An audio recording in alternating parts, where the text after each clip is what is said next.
Yo, what's up everyone? This is Mitchell Mander here, and welcome to another review of Pokemon Journeys. Today we're going to be talking about episode 24, which revolves around Team Rocket taking a vacation in the Sinnoh region, and they run into Ash and Go, and shenanigans happen. Also, Matori and her gang are also in the Sinnoh region as well, causing a lot of trouble in capturing Pokemon. So before I get into my thoughts on this episode, if you like this type of content, be sure to like and subscribe as I cover the Pokemon Journey series on a weekly basis. Anyways, on to the review. So the episode begins with Team Rocket planning their next scheme, and they get a call from Matori who basically tells them, yeah, I'm here to inform you that Giovanni is ordering you guys to go on a vacation. No questions asked. That's an order. You are going on vacation. And that's final. So Team Rocket end up going on vacation to the Sinnoh region, in which they visit the resort area. Meanwhile, Ash and Go are at the Sakuragi Labs, and they find out in the Sinnoh region there's a rumored Lord of the Lake, and there's a bunch of trainers that are gathering to go and try and catch this Pokemon. So Ash being Ash, heads up, he immediately wants to go find this Lord of the Lake with Go, and Professor Sakuragi, having infinite money, is able to send them on a plane all the way over to the Sinnoh region. But the one thing I really like in this episode is the fact that Team Rocket, they're trying to enjoy their vacation, but they keep running into Ash and Go. In fact, they're on the beach, they're like, wow, isn't it great? We're away from the two brat boys. And who's right in front of them, like at the same exact time they say that? It's Ash and Go. So it's funny because they keep helping them out, like they point the direction towards the lake. Then they end up running them in the city. They help them get James ends up helping them get a fishing rods and a lure. And then they follows them over to the lake and watches them as Ash and Go try to find the Lord of the Lake. Meanwhile, Matori and her elite group are actually at the resort area as well. And they basically have their own base there, and they're basically planning to steal a bunch of the Pokemon in the area because a bunch of trainers have gathered there. But they did this so that there's, they gathered the best Team Rocket members, the elite group. So no dead weights are involved, which we'll get into that in a little bit. But anyways, during this time, Go and Ash actually fish out a Magikarp and a Goldeen. Ash gets the Magikarp and Go lures out the Goldeen. But Go actually ends up catching both of them. But after a while, they actually end up just keep fishing out Magikarps and Goldeens repeatedly to the point where it gets kind of annoying. You're like, man, this is all we're finding. But then Go actually ends up getting a big catch, and to the point where Team Rocket's there, and Ash notices them and is like, hey, could you help us out again? So they end up fishing out a gigantic Magikarp. This thing is fat. I guess it's going to be the fat Pokemon in the upcoming episode, I believe episode 26, where it's going to be working out. Anyways, so they end up fishing out the Magikarp, and Go kind of struggles to catch it because it's fighting back, but he uses Oddish to put it to sleep, and catches the gigantic Magikarp because why not? Let's just give it to Go. I mean, I guess, as someone pointed out on Twitter, Ash already has God in Rowlet, so I guess, we can give the Lord of the Lake, or the Lord, to Go. Why not?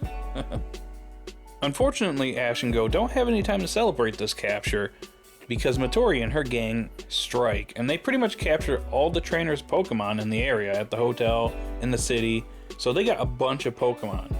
So at this point, Ash and Go are really the only ones that can oppose them, and they try to take down the elite members of Matori's gang, and Ash and Go pretty much get wrecked here.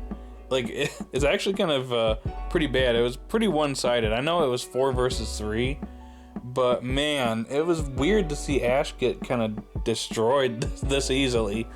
It's kind of weird too, because it seemed like Ash and Go kind of were a bit unprepared going into this battle. I feel like they could have done a little bit more here, but whatever. They were unprepared. They didn't know what to expect, and Riolu obviously is, he's not super trained. He's not a super strong Pokemon in Ash's arsenal yet, so Pikachu is pretty much carrying the battle for him. But Reboot was also struggling as well during this exchange. They're going up against a bunch of strong Pokemon, and yeah, Pikachu ends up getting captured. He gets poisoned and gets captured at the same time, and Ash can't do anything about it.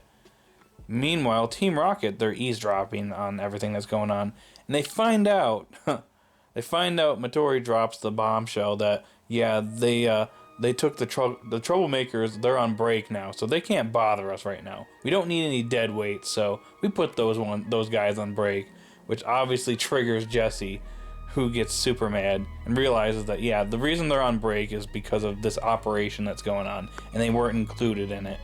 So they want revenge. So I believe James actually puts a tracker on one of the Pokemon and is able to track where they're at. And Ash is a little upset because, they actually successfully captured Pikachu. Something that Jessie and James can't do, but the Midori's elite gang, they managed to capture Ash's Pikachu. And if it wasn't for Team Rocket's intervention here, Ash literally would have lost Pikachu just like that. It's actually kind of crazy. So it's pretty clear that Team Rocket, Jessie and James, they're not happy with Midori at all. So they want revenge. So Ash and Go, they're pretty upset, and Ash, he wants to go and save Pikachu. He wants to just go and find them. They don't know where they're at, but he wants to just go wherever he can to try and find them. But Jessie and James, in disguise, show up, and they're like, you don't want to do that. You see what happened the first time? It didn't really go over so well. This time around, you need to come up with an actual plan and execute it. Otherwise, the same thing's going to happen again. And the funny thing is, we don't know where they're at, but then Team Rocket over here in disguise are like, we actually placed a tracker on them. And I think this is kind of funny because, if I were Ash, I'd be like, tracker? Why'd you do that? Where'd you get this tracker? I don't know. I think it's kind of funny that nobody questions it. Or Ash and Go don't even question it at all. But anyways, they come up with a plan where Go is a decoy, and Ash sneaks in to try and save the Pokemon that are trapped. So they execute their plan. Go's a distraction. He uses the giant Magikarp that he just caught to distract the guys. And all has to, because it's so big, all it has to do is basically flop once, and it can take them all out. And it pretty much proceeds to do that. Meanwhile, Ash and James end up going to the caged Pokemon, and Ash with brute force, tries to break open the lock, which James over here, he's a professional lock picker, and he manages to free the Pokemon, which I find is pretty funny. If it wasn't for Team Rocket here, literally, Ash and Go wouldn't have been able to do anything. But anyways, the Pokemon are free. James actually gets spotted, but he manages to get away in time so that Midori doesn't recognize him. And I think this is the first time that Ash actually meets her. I believe it's the first time, at least. But they basically are like, you're not going to take us out because it's just one Pikachu. They don't stand a chance. Well, all the other Pokemon were just released, so they join in. They're about ready to take out the Pokemon. And also Officer Jenny shows up to arrest them. But they manage to get away, Team Rocket style. Put up, I believe they use Stone Edge to basically stop them from getting arrested. And they take off. And I like the part towards the end of the episode where they're trying to, they're thanking Team Rocket, and Ash and Go are like, by the way, could you guys give us your names? We want to know, you guys' names. You helped us out a lot.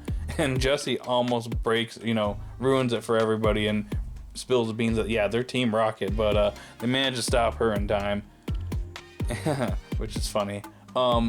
So then at the end of the episode, it's funny. Team Rocket, they get back at their base, and they're refreshed after their break, their vacation. But Midori over here, she looks like she's gotten a bit of a scolding from Giovanni. She also looks pretty worn out as well. So she has no time to relax. She's probably getting overworked now as a result of her failure. But Team Rocket, they're pretty satisfied, and they're like, maybe you should go on a break. I think it's time for you to take a break. You look like you need it. Unfortunately, she can't because, she kind of screwed up. It's kind of the second time she screwed up. She screwed up kind of big time in Sun and Moon, and nothing really came about that, but whatever. Anyways, we go back to the Sakuragi lab where Ash and Go show off the gigantic Magikarp that Go caught. And a funny scene to end the episode off is where the Magikarp jumps literally through the roof of through the ceiling of the Sakuragi Park and lands in the water and soaks the professor and his assistants. A great way to end this episode. So I just want to say that I actually really enjoyed this episode quite a lot. I actually liked it a lot more than Team Rocket's last Focus episode, the Ditto episode. Well, it's kind of weird. I wouldn't say that this was a full-on Team Rocket Focus episode, because I'd say it was kind of split evenly between them and then Ash and Go. They both got equal amounts of screen time in this episode. So I wouldn't call it a full-fledged Team Rocket Focus episode, but regardless, this episode was very solid. I liked how it was mostly handled. There's some nitpicks I do have, like I do feel like Ash getting practically destroyed by Team Rocket's elite game.